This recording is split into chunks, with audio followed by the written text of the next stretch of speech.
একদিকে যখন এই ভুতুড়ে ভোটার নিয়ে সরব হয়েছে তৃণমূল এবং আজ মুখ্য নির্বাচন কমিশনের কাছে ঠিক বিকেল 5:30টার সময় যাচ্ছেন বৈঠক করতে তৃণমূলের 10 সাংসদ, তৃণমূলের প্রতিনিধি দল। এরকম পরিস্থিতি যদি আমরা বীরভূমের দিকে নজর রাখি, বীরভূমে ফের এপিক গরমিল। বীরভূমের শিউরিতে সেখানে দুজন ভোটারের এপিক বিভ্রাট।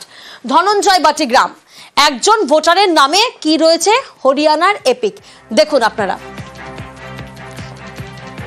বীরভূমে ফের বিভ্রাট, এপিক বিভ্রাট, একই গ্রামের অন্য ভোটারের নাম। দেখুন, নজরুল ইসলাম তার নাম রয়েছেন, তিনি পশ্চিমবঙ্গের ভোটার। অন্যদিকে যদি আমরা এপিক মেলাই তো হরিয়ানার অমরজিতের সঙ্গে সেই এপিকের নাম্বার মিলছে, অর্থাৎ পশ্চিমবঙ্গের সঙ্গে হরিয়ানার এপিকের মিল। আর এবার আরেকটি আপনাদেরকে বিভ্রাট দেখায়।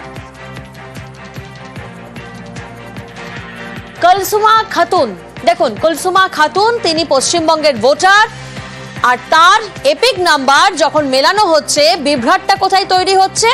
ঝাড়খণ্ডের। দেখুন, ঝাড়খণ্ডের সঙ্গে একই এপিক বিভ্রাট, অর্থাৎ শিউরিতে তৃণমূলের স্ক্রুটিনি, সেখানেও স্ক্রুটিনিতে এপিকের গরমিল ফাঁস হচ্ছে। প্রতিনিধি সুপ্রতিম এই মুহূর্তে আমাদের সঙ্গে রয়েছেন, সরাসরি সুপ্রতিমের কাছে যাব। সুপ্রতিম, আমরা দেখছি বিভিন্ন জায়গায় দলনেত্রীর নির্দেশে যখন জনপ্রতিনিধিরা তারা স্ক্রুটিনি করছেন, তখন বিভিন্ন জায়গা থেকে এপিকের গরমিল সামনে আসছে। এই গরমিল কি এই দুজন আগে দেখেছিলেন, নাকি এই স্ক্রুটিনির পরই প্রকাশ্যে এলো?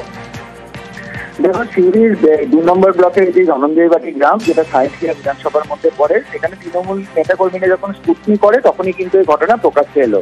এবং সেখানে দেখা যাচ্ছে যে 2 জন ভোটার, একজন হচ্ছে ওই গ্রামের নজরুল ইসলাম, আর একজন হচ্ছে কুলসুমা খাতুন। এই নজরুল ইসলামের এপিক কার্ড নাম্বার ধরে যখন সার্চ করা হচ্ছে, তখন দেখা যাচ্ছে যে তার এপিক কার্ডের নম্বরে আরেকজন রয়েছে, তিনি হচ্ছেন হরিয়ানার বাসিন্দা এবং আরেকজন হচ্ছে কুলসুমা খাতুন, তিনি বীরভূমের ওই ধনঞ্জয় বাটি গ্রামের বাসিন্দা।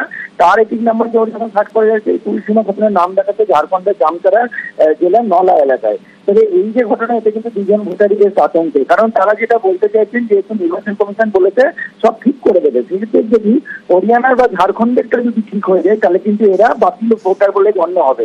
এবং তারা চাইছেন যেন সঠিকভাবে হয়, এবং এই জন্য তারা কিন্তু এই তৃণমূল নেতা কর্মীদের দ্বারস্থ হয়েছেন।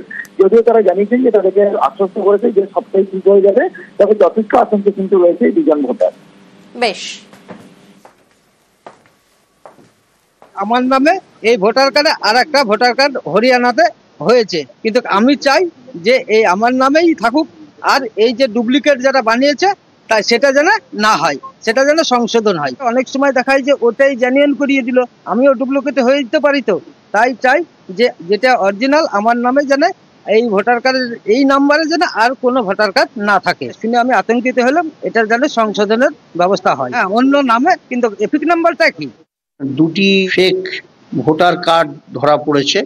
একজনের নাম হচ্ছে কুলসুমা খাতুন, ধনঞ্জয় বাটি, আবার তাকে ঝাড়খণ্ডের ওই জামতাড়া ডিস্ট্রিক্টের একটা জায়গায় দেখানো হয়েছে। আরেকজন আছে নজরুল ইসলাম, এরই সেম নাম্বারে অমরজিৎ বলে একজন হরিয়ানা রাজ্যের পড়েছে। আমরা এই ব্লকে কোথাও কোনো ভুয়ো ভোটার আমরা রাখতে দেব না, এবং বিজেপির এই ষড়যন্ত্র, এই চক্রান্ত ব্যর্থ হবে আমাদের বলিষ্ঠ সংগঠনের মাধ্যমে।